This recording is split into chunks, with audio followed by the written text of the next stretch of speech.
안녕하세요. 컨테이너 애플리케이션을 쉽고 빠르게 그리고 더욱 확장성 있게 만들기 세션에 참석해 주셔서 감사합니다. 저는 구글 클라우드의 애플리케이션 모더니제이션 스페셜리스트 이기원입니다. 지난 2년간 구글 클라우드의 다양한 사용자들을 만나오면서 애플리케이션의 규모나 성격에 관계없이 많은 사용자들이 애플리케이션을 컨테이너화하는 것을 보아왔습니다. 컨테이너는 개발자들의 생산성과 개발 속도를 높이는 데 많은 도움이 되고 있죠. 뿐만 아니라 강력한 보안, 이식성, 다양한 에코시스템과의 통합, 이러한 다양한 이유로 컨테이너화를 하고 있습니다. 저희 구글 클라우드의 관리형 쿠버네티스 서비스인 GK와 클라우드런의 핵심은 이런 컨테이너고요. 결국 이러한 것들이 컨테이너를 잘 실행하는 최선의 방법이다 라고 말씀드릴 수 있습니다. 그리고 구글의 모든 것은 컨테이너에서 실행된다 이런 말이 있듯이 구글은 컨테이너 기반 컴퓨팅의 선구자 역할을 해오고 있습니다. 자, 이런 컨테이너 기술을 더 많은 곳에 확산하기 위해서 다양한 노력들을 해오고 있습니다. 구글 클라우드의 다양한 제품들을 사용하면 애플리케이션을 컨테이너로 빠르게 현대적인 개발 플랫폼의 구축이 가능합니다. GK 클라우드런을 통해서 컨테이너 기반 애플리케이션을 쉽고 빠르게 배포해서 실행 가능하고요. 클라우드 빌드나 아티팩트 레지스트리, 클라우드 디플로이를 통해서 컨테이너 기반의 CI/CD 파이프라인을 구축 가능합니다. 이러한 컨테이너 기반의 플랫폼을 구축해 놓음으로써 어떤 타입의 애플리케이션이든지 규모에 상관없이 전 세계 어디든 쉽고 빠르게 확장 가능한 워크로드를 구축할 수 있습니다. 먼저 클라우드런에 대해서 알아보겠습니다.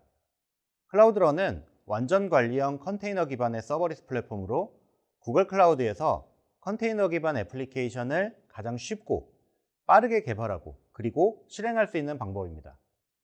컨테이너 기반이기 때문에 어떠한 프로그래밍 언어나 라이브러리들도 다 지원하고요. 표준 컨테이너 이미지뿐만 아니라 개발자들의 편의를 위해서 다커 파일, 빌드팩을 지원하기 때문에 소스 코드로부터 컨테이너 빌드도 지원하고 있습니다. 구글 클라우드의 빌드 시스템인 클라우드 빌드가 클라우드 런과 통합되어 있고요. 그리고 배포 시스템인 클라우드 디플로이가 최근에 클라우드 런까지도 확대 지원하게 되었기 때문에 쉽고 안전하게 클라우드 런 기반의 CI/CD 파이프라인을 구축할 수 있습니다. 클라우드 런은 서비스와 잡 이렇게 두 가지 리소스 타입을 지원하고 있습니다. 첫 번째 서비스 타입은 VPC 내부나 외부 인터넷으로부터 호출이 발생하는 웹 애플리케이션이나 API 기반의 마이크로 서비스에 주로 사용하는 요청 기반의 애플리케이션을 위한 타입입니다. 구글 클라우드의 다른 제품에서 발생하는 다양한 이벤트 요청이나 웹소켓, HTTP, gRPC로 요청을 받을 수 있고요. 서비스를 생성하게 되면 TLS를 지원하는 호출 가능한 엔드포인트가 자동으로 생성됩니다. 특히 좋은 기능 중에 하나는 비율 기반의 트래픽 분할 기능이고요. 이전 버전과 신규 버전에 전달되는 트래픽의 비율을 설정할 수 있는 기능입니다. 신규로 배포한 버전에 점진적으로 트래픽을 높여가면서 영향을 최소화한 상태로 신규 버전의 정상 동작을 확인할 수 있고요. 만약 문제가 있다면 이전 버전으로 빠르게 롤백이 가능합니다. 그리고 자동 크기 조정을 통해서 서비스에 트래픽이 없으면 인스턴스가 0까지 축소되고요. 요청이 많아지면 요청을 처리할 만큼까지 자동으로 확장이 됩니다. 또 하나의 타입은 올해 신규로 추가된 리소스 타입인 잡 타입입니다. 배치 잡 컨테이너 애플리케이션을 위한 타입이고요. 일반적으로 백그라운드 데이터 처리에 적합합니다. 하나의 잡은 실제 실행되는 컨테이너 기반의 여러 태스크들로 구성할 수 있고 이러한 태스크들이 모두 성공하면 잡이 완료되게 됩니다. 현재 각 태스크들은 최대 1시간까지 실행 가능하고 이 실행 시간은 계속 늘어날 예정입니다. 그리고 안정성 향상을 위해서 실패 시 재시도하는 기능, 클라우드 스케줄러와 연동을 통해서 특정 날짜, 특정 시간에 실행되도록 예약하는 것도 가능합니다. 그럼 이번에는 클라우드 런의 일반적인 사용 패턴 몇 가지를 소개해 드리겠습니다. 첫 번째는 확장성 있는 웹 애플리케이션입니다. 이게 가장 일반적인 사용 패턴일 건데요. 저희 구글 클라우드는 전 세계에 여러 리전을 가지고 있습니다. 그리고 각 리전은 여러 개의 존들로 구성되어 있습니다. 클라우드 런은 리저널 서비스이기 때문에 서비스를 생성할 때 리전을 선택하면 HA를 위해서 서비스들이 리전 내에 멀티존에 자동으로 분산 배치됩니다. 그리고 클라우드 런을 여러 리전에 구성한 후에 글로벌 로드 밸런서를 연동하면 리전 간에 HA도 지원하게 되고요. 특히 로드 밸런서는 CDN과 연동할 수 있기 때문에 캐싱을 통해서 좀 더 빠른 서비스가 가능하게 됩니다. 두 번째는 내부 서비스를 위한 API 애플리케이션입니다.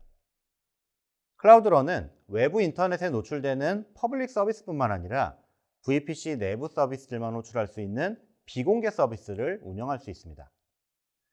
VPC 내부에서 내부 사용자들을 위한 서비스라든지 아니면 내부 시스템의 정보에 접근한다든지 이러한 경우에 유용하게 사용할 수 있습니다. 세 번째는 앞서서 말씀드린 클라우드 런 잡의 기능을 활용한 배치 잡 애플리케이션입니다.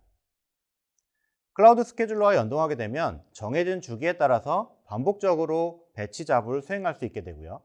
예를 들자면 클라우드 스토리지에서 주기적으로 데이터를 추출해서 중복 데이터를 제거하고 이것을 빅쿼리에 넣는 이러한 데이터 분석이나 리포팅 목적으로 사용할 수 있습니다. 자, 지금까지 클라우드 런에 대해서 간단히 소개를 드렸는데요. 이제 컨테이너 기반 앱을 클라우드 런에 배포하는 간단한 데모를 보여드리겠습니다. 먼저 클라우드 런 페이지에 접속한 후에 서비스 탭에서 서비스 생성을 클릭하겠습니다. 데모에 사용할 컨테이너 이미지는 클라우드 런에서 사용할 수 있도록 아티팩트 레지스트리에 미리 저장해 놨습니다. 그럼 아티팩트 레지스트리에서 최신 버전의 이미지를 선택하고요. 이 앱을 추가 인증 없이 공개적으로 액세스할 수 있도록 설정을 하고 생성 버튼을 클릭합니다.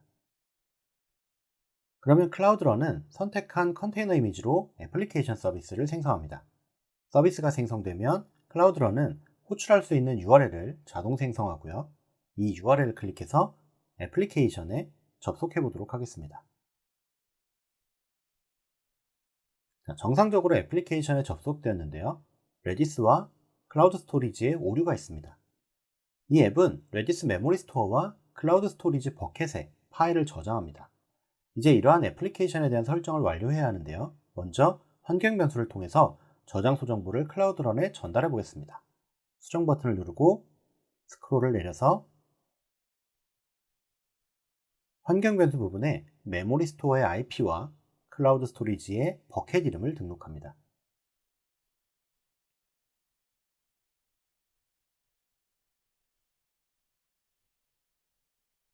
그리고 클라우드 런은 VPC를 통해서 메모리 스토어에 연결해야 합니다.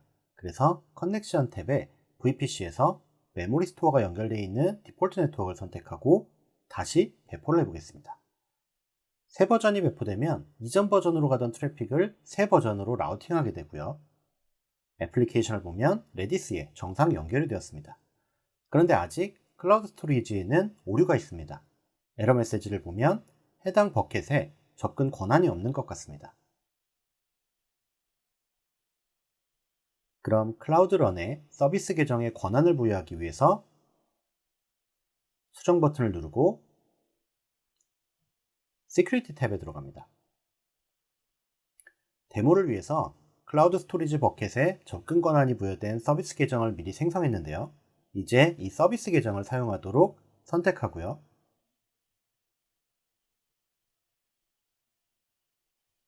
클라우드 런 서비스를 다시 배포해 보겠습니다. 자, 그럼 변경된 서비스 계정을 가지고 클라우드 런 서비스가 다시 배포되고 있고요. 배포가 완료되면 애플리케이션에 다시 접속해 보겠습니다. 네, 이제 모두 녹색이 되어서 정상 동작하는 것을 확인해 볼 수 있습니다. 데모를 정리하면 클라우드 런에 컨테이너 기반 애플리케이션을 배포했고요. 애플리케이션에 사용하는 두 저장소인 레디스 메모리 스토어와 클라우드 스토리지 버켓을 연결했습니다.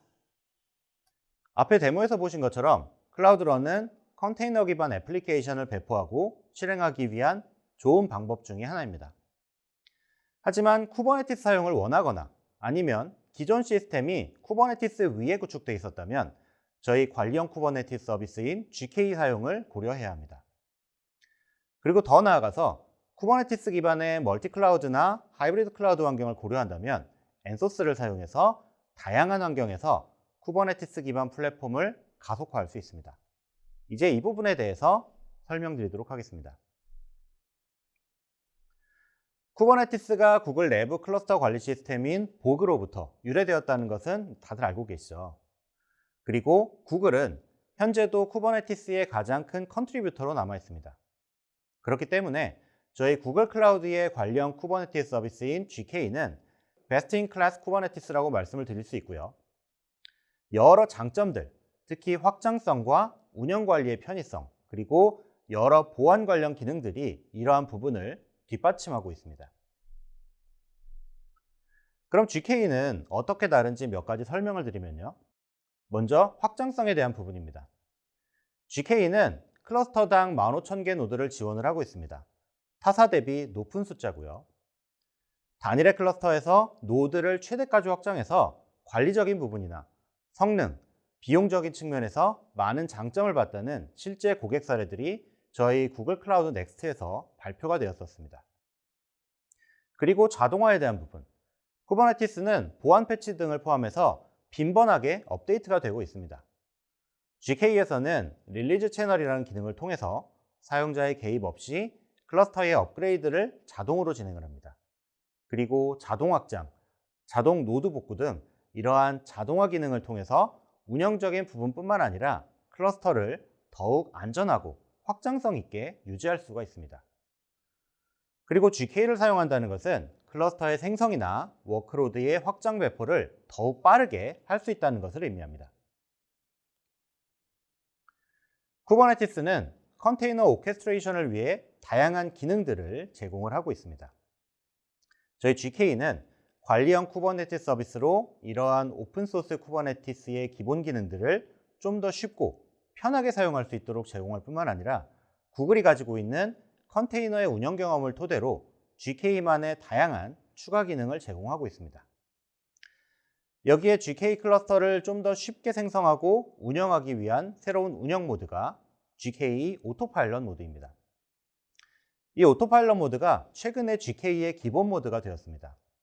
여기서 한 가지 업데이트 드릴 소식은 최근에 프리뷰 기능으로 오토파일럿이 GPU까지 지원하게 되면서 기존보다 더욱 다양한 타입의 워크로드를 GK에서 실행하실 수 있습니다. 그러면 GK 오토파일럿에 대해서 좀 더 알아보도록 하겠습니다.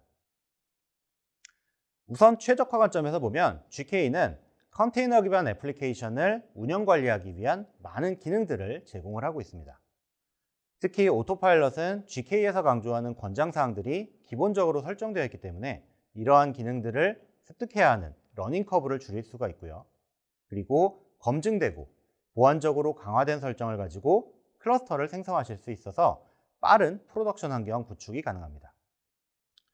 그리고 노드는 애플리케이션이 필요로 하는 리소스 값에 따라서 동적으로 필요한 만큼 프로비저닝 되기 때문에 노드에 대한 인스턴스 타입이나 리소스 크기를 고려할 필요가 없습니다. 또한 확장도 자동으로 적용되기 때문에 이 또한 고민할 부분이 없고요. 그리고 클러스터의 노드가 아닌 실제 애플리케이션에서 사용되는 리소스에 대해서 과금되기 때문에 비용 측면에서도 최적화가 가능합니다. 그리고 보안에 대한 부분. 오토파일럿은 노드의 프로비저닝뿐만 아니라 노드의 운영까지도 저희 구글 클라우드가 직접 수행을 합니다. 그렇기 때문에 노드의 접속을 포함해서 외부로 노출되는 영역을 최소화되기 때문에 보안을 높이고요. 자동으로 패치와 업데이트가 자동으로 되기 때문에 항상 보안적으로 안전한 클러스터를 유지할 수 있습니다. 그리고 구축만 하고 끝이 아니죠. 운영 관리를 위한 다양한 작업들을 필요로 하는데요. 먼저 로깅이나 모니터링을 빼놓을 수 없습니다. 로깅이나 모니터링을 위해서 추가적인 에이전트의 설치나 설정 없이도 자동으로 클라우드 로깅과 클라우드 모니터링을 통해서 구글 클라우드 콘솔에서 로깅 모니터링을 할 수 있습니다. 그리고 앞서 말씀드렸던 것처럼 자동 업그레이드, 자동 확장을 통해서 운영 관리의 작업을 최소화할 수 있도록 제공하고 있습니다. 그리고 멀티 클라우드나 하이브리드 클라우드 환경에서 컨테이너 애플리케이션의 동작을 고려하신다면 엔소스가 해결책이 될 수 있습니다. 엔소스 장점 중에 하나는 사용하시는 애플리케이션이나 인프라가 어디에 있든지 상관없이 그 위치에서 그대로 현대화할 수 있다는 것입니다. 온프레미스 환경의 VM이나 베어메탈, 다른 클라우드까지도 지원을 하고 있고요.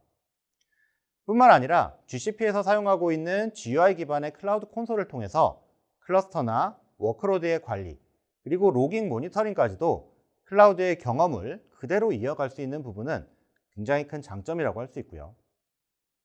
그리고 멀티 클러스터를 하나의 그룹인 플릿으로 묶어서 멀티 클러스터의 확장과 관리를 단순화시킵니다. 이런 플릿의 컨피그 매니지먼트를 통해서 일관되고 공통적인 방법으로 여러 클러스터의 설정을 일괄 관리하고 서비스 메쉬를 통해서 여러 클러스터 간의 통신을 지원하게 한다든지 보안이나 모니터링에 대한 부분들을 지원하고 있습니다. 자, 이번에는 GK 데모를 한번 보겠습니다. 데모 배경을 간단히 설명드리면 기존 클라우드런에서 동작하던 애플리케이션의 운영을 GK 오토파일럿만 운영하고 있는 운영팀으로 넘기게 됐습니다. 운영팀은 GK 운영 경험만 가지고 있기 때문에 기존 애플리케이션을 GK로 옮기는 작업이 얼마나 어려운지 알고 싶어 하고요. 그래서 데모를 통해서 클라우드런 데모의 애플리케이션을 GK 오토파일럿에서 동작시키도록 해보겠습니다. 데모를 위해 GK 오토파일럿 클러스터를 미리 생성해 놨습니다. 오토파일럿도 GK이기 때문에 클러스터의 정보를 다음과 같이 확인할 수 있습니다. 자, 그럼 배포 버튼을 누르고 GK 오토파일럿의 워크로드를 배포해 보겠습니다. 앞선 클라우드런 데모에서 사용했던 동일한 컨테이너 이미지를 아티팩트 레지스트리에서 선택하고요. 이전과 동일하게 메모리 스토어의 IP와 클라우드 스토리지의 버켓 이름을 애플리케이션에서 사용할 수 있도록 환경 변수로 등록합니다.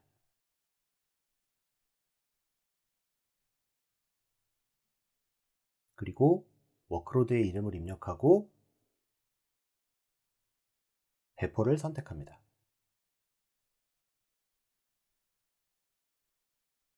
이제 GK가 오토파일럿 클러스터에 워크로드를 배포합니다. 아직 배포가 진행되고 있고요. 배포가 마무리되는 동안 익스포즈를 클릭해서 쿠버네티스 서비스를 생성해 보겠습니다.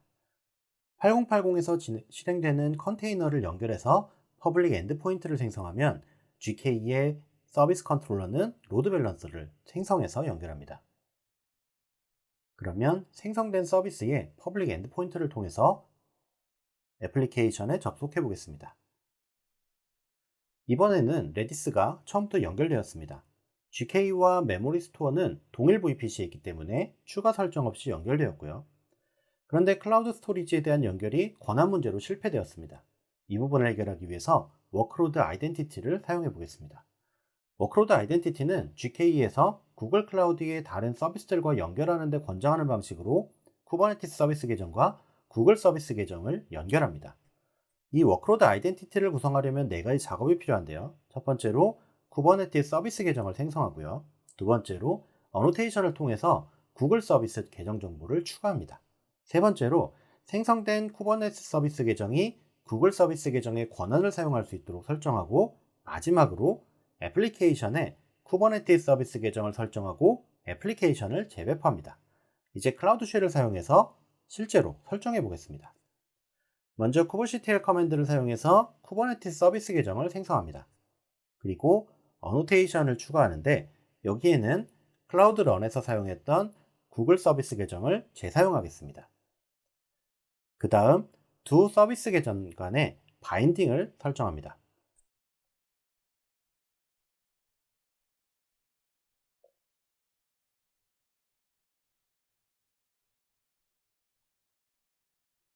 마지막으로 애플리케이션에 쿠버네티스 서비스 계정을 설정하고 애플리케이션을 재배포한 후에 확인해 보겠습니다.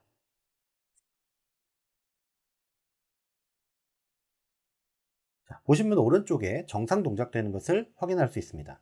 이전의 데모에서 클라우드런에 배포한 것과 GK에 배포한 것을 비교해 보면요. 두 앱 모두 동일한 메모리 스토어에 연결되어 있고 동일한 구글 서비스 계정으로 클라우드 스토리지에 접속되어 있는 것을 확인할 수 있습니다. 데모를 통해서 클라우드 런 애플리케이션이 GK로 쉽게 전환되는 것을 확인하셨죠. 지난 1년 동안 달라진 점을 보면 점점 더 많은 사용자들이 컨테이너 애플리케이션을 GK만 사용하든지 아니면 클라우드 런만 사용하든지 하는 게 아니고 목적에 맞게 GK와 클라우드 런을 둘 다 사용하고 있다는 사실입니다. 그리고 이러한 방식이 최근 구글 클라우드 사용자 전반에 걸쳐 나타나는 일반적인 패턴입니다. 실제 이러한 현상이 발생하는 이유를 보면 첫 번째는 개발자의 선택입니다. 개발자들이 하나의 플랫폼에 갇히기보다는 조직이나 필요에 맞는 플랫폼을 선택하는 것이고요. 두 번째는 공통된 도구의 사용입니다. GK와 클라우드런이 모두 컨테이너 기반을 하고 있기 때문에 공통된 개발 도구와 배포 도구를 사용할 수 있다는 점입니다. 만약 공통된 도구를 사용할 수 없었다면 함께 사용하기 어려운 부분들이 있었겠죠. 마지막으로는 유연성, 이식성입니다. 아마 이 점이 한 플랫폼에 락인시키지 않는 가장 큰 이유일 수 있는데요. 데모에서 보신 것처럼 서로 간에 유연성, 이식성이 뛰어나기 때문에 쉽게 이동이 가능합니다. 그리고 저희 구글 클라우드는 이러한 전환을 좀 더 쉽게 하기 위한 많은 작업들을 해오고 있습니다. 이런 패턴에 맞게 컨테이너 기반 애플리케이션을 쉽고 빠르게 그리고 더욱 확장성 있게 GK 오토파일럿과 클라우드런에서 실행해 보시는 것은 어떨까요? 지금까지 들어주셔서 감사드리고 이후 세션에서도 많은 정보 얻어가시길 바라겠습니다. 감사합니다.